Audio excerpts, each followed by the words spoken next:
Dear learners, welcome to the APCC LMS portal. Myself, Dr. Paiditalli. Now, I wish to explain an interesting topic from microeconomics, that is features and price determination under perfect competition. These are the learning objectives of this topic. The basic purpose of this topic is to understand the meaning of market, to explain the features of perfect competition, and to analyze the price and output determination in perfect competition. What is market? We oftenly use the term market in various contexts like bullion market, stock market, commodity market, like that. But in ordinary language, in traditional sense, the market means a particular place or locality where the buyers and sellers meet together and deals with their business transactions. The term market is not a particular place or locality where goods are bought and sold. If buyers and sellers can contact through personally, directly or indirectly, by way of exchange of letters, telegrams, telephones, and internet, etc. For instance, trade between India and England is called market. Perfect competition. A perfectly competitive market is one in which the number of buyers and sellers is very large and all are engaged in buying a homogeneous product without any artificial restrictions and possessing perfect knowledge of market at a time. The price of the product is determined by industry with the forces of demand and supply. All firms in the perfect competition are the price takers rather than price makers. And there are some features for this perfect competition. The first condition is that the number of buyers and sellers must be so large and none of them individually is in a position to influence the price and output of the industry as a whole. The demand of an individual buyer and the supply of a seller is so small, a fraction of the total demand and output respectively, so that they cannot influence the price of the product. Individual seller adjusts his supply to the price of the product. So the seller is known as the output adjuster. He is an output adjuster. Thus, no buyer or seller can alter the price by his individual action. He has to accept the price for the product as fixed for the whole industry. Here, the seller is a price taker rather than price maker, as we already know. The next feature is homogeneous product. Each firm produces and sells a homogeneous product so that no buyer has any preference for the product of any individual seller over the others. This is the only possible if units of the same product produced by different sellers are perfect substitutes. Commodities like salt, wheat, cotton, and coal are homogeneous in nature. He cannot raise the price of his product. If he does so, his customers would have leave him and buy the product from the other sellers at the ruling lower price.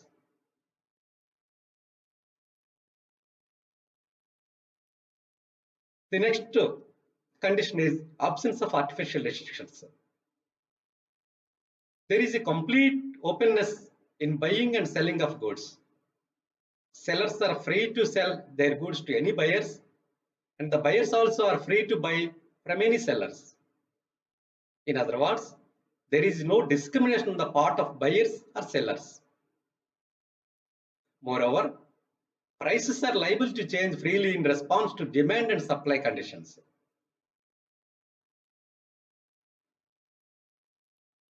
The next condition is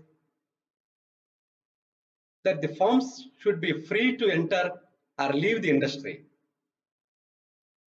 That is freedom of entry or exit of firms. It implies that whenever the industry is earning excess profits, attracted by these gains, some new firms enter the industry, automatically output increases, and the average cost also increases, and it is equal to the price. As a result, they will get normal profits only. In case of loss being sustained by the industry, some firms have leave it. In this case, average cost decreases and it is also equal to the price again, and they will get normal profits.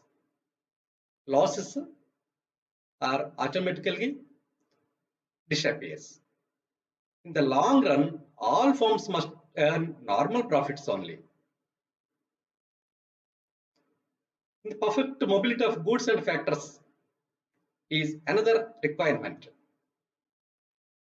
Goods are free to move to those places where they can fetch the highest prices, and factors also can move from a low paid to a higher paid industry. Perfect knowledge of market conditions is another condition. This feature implies a close contact between buyers and sellers. Buyers and sellers possess complete knowledge about the prices. They have also perfect knowledge of the place where the transactions are being carried on. Such perfect knowledge of market condition forces the sellers to sell their product at the prevailing market price and the buyers to buy at that prices only.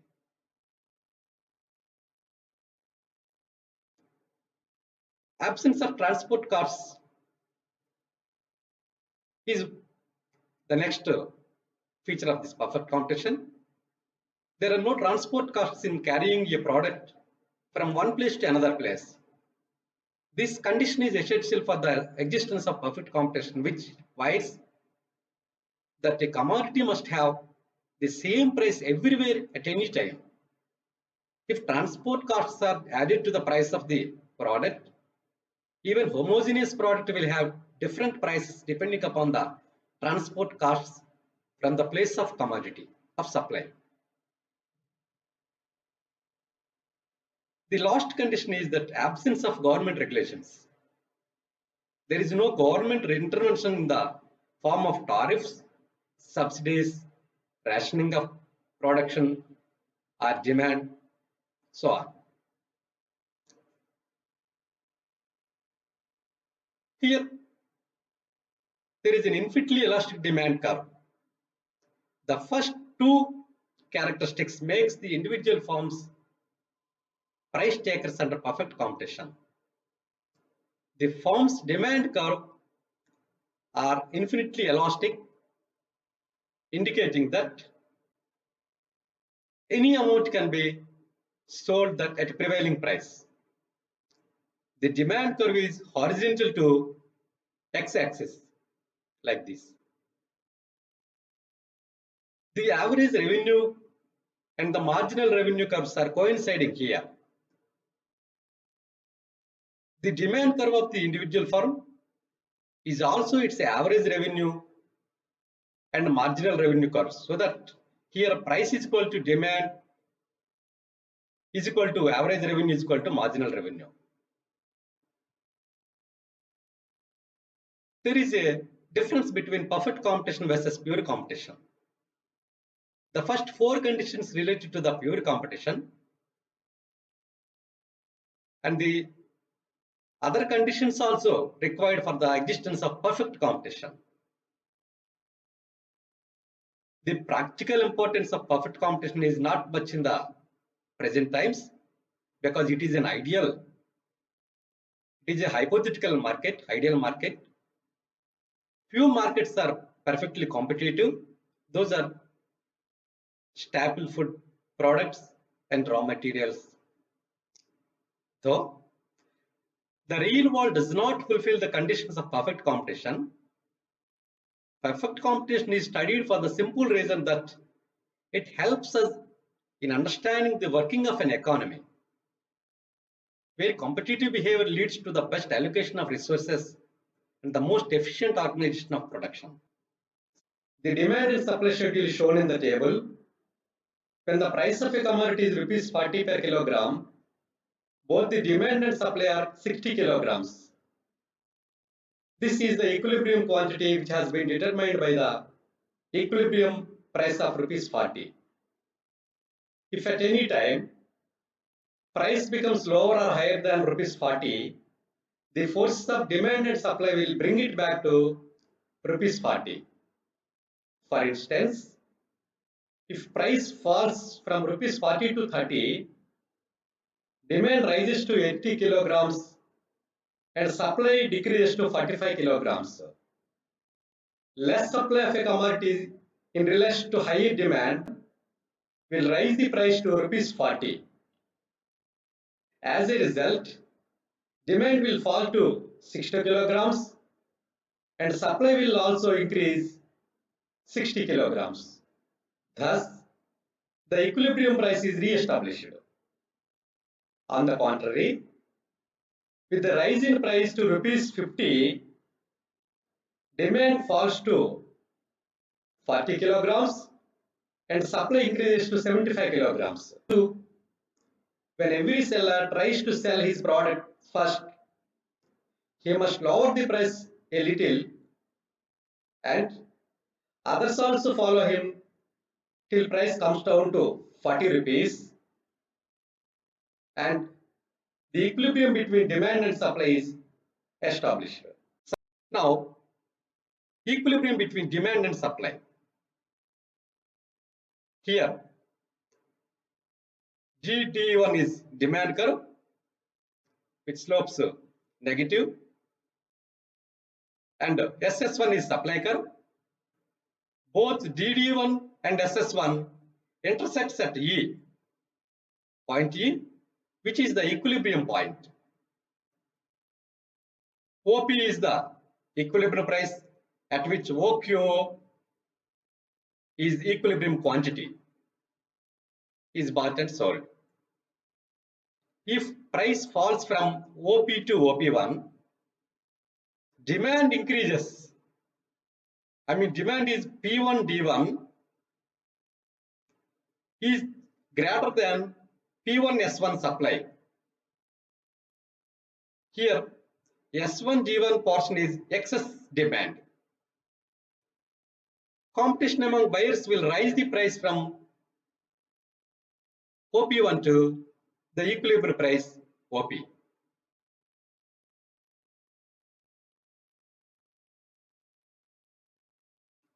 If price rises from P to P2, here OP to OP2, demand P2 D2 and supply is P2 S2. Here there is an excess supply of D2 S2 quantity in the market. Since demand is less than supply, every seller will try to sell his quantity of the product first by lowering the price a little. Ultimately, competition among sellers will bring down the price to the equilibrium level of price OP. Thus, price is determined by demand and supply.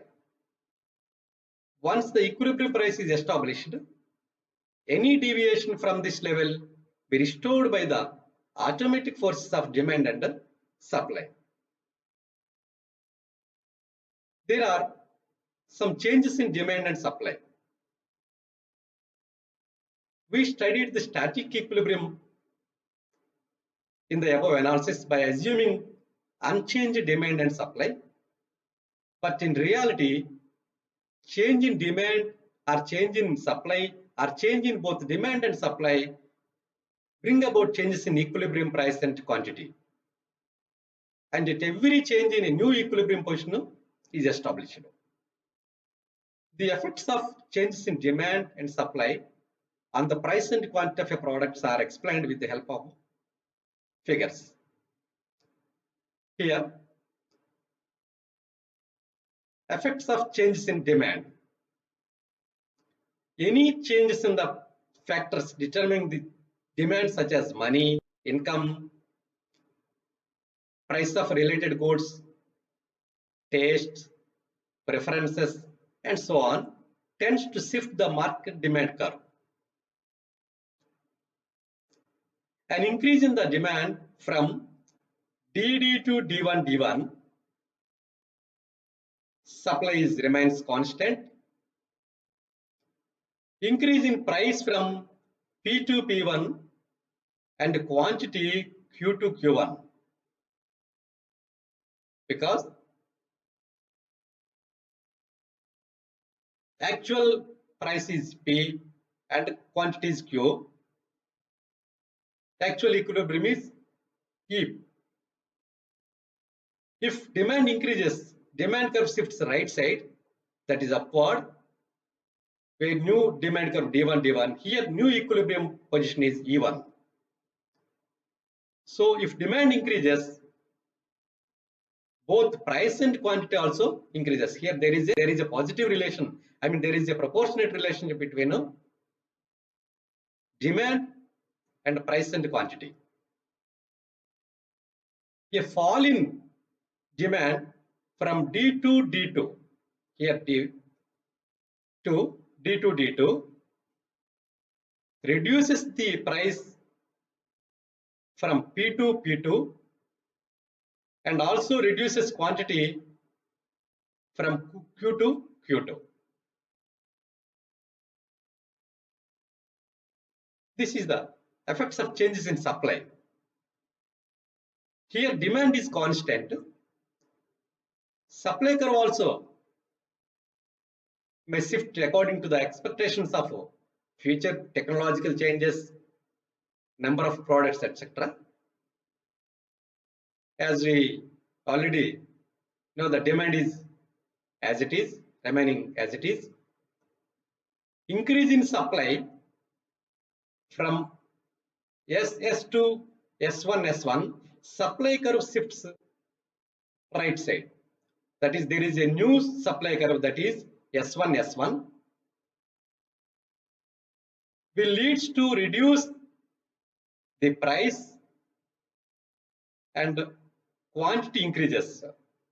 Actual price is P, actual quantity is Q. Where supply increases from SS to S1, price reduces, I mean price decreases and quantity increases. As well as if supply decreases, supply curve shifts left side, that is S2. Here there is a new equilibrium, E2 point.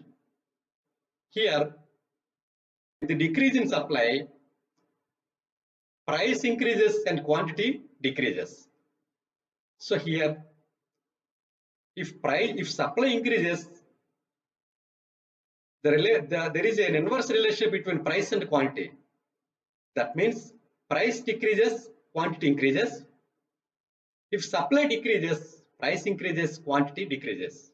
The proportionate change in price and quantities depends upon the elasticity of demand curve in effects of changes in supply, as well as the price and quantity changes depends upon demand elasticity of supply curve in changes in demand.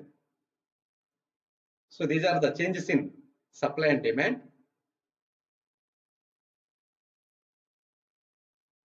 These are the references and readings for this particular topic. Thank you.